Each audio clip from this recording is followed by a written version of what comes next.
Hindi daw welcome ang Pilipino dito sa Denmark, guys. Hindi daw ako welcome sa Denmark. Kaya kailangan ko daw tumakbo at lumabas na ng Denmark. Kasi naiirita na daw sila sa akin. Bakit pa nila ako hinayaan na uminter sa country nila? Sa totoo lang, guys, may mga lumayas na sa Denmark eh. Nung nag-opera ako, bakit?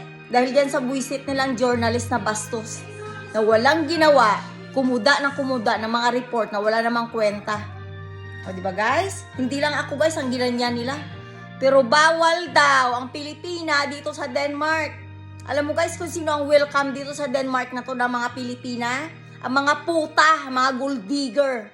Yun guys, ang welcome na welcome dito. Bakit? Kasi malaya silang magbitbit ng matanda, mayaman, walang pera.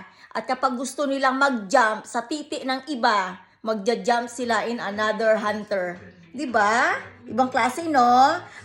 Hindi daw ako welcome dito. Kaya kung gusto nila akong bulagin, bubulagin nila ako.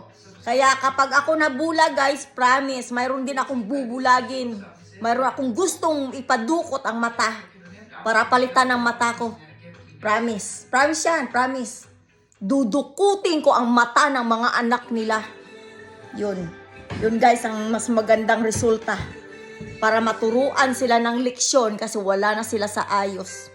Wala na sa ayos guys eh. Pambababoy na ng Pilipina ang ginagawa nila. At ako ang nakita nila kasi akala nila kayang-kaya nila ang pamilya ko. Akala nila wala kaming kontak. Akala nila mayroong Pilipino na matitino, nahahayaan na isang Pilipina madisgrasya dahil sa kahinayupan na tao sa country ito. Alam mo guys, sa Lunes, bukas, may gimmick na naman yan sila. Araw-araw na nangyayari sa buhay ko may nawawala akong gamit. Diba? Ibang klase. Ang gamit okay lang eh. Kaya kong palitan.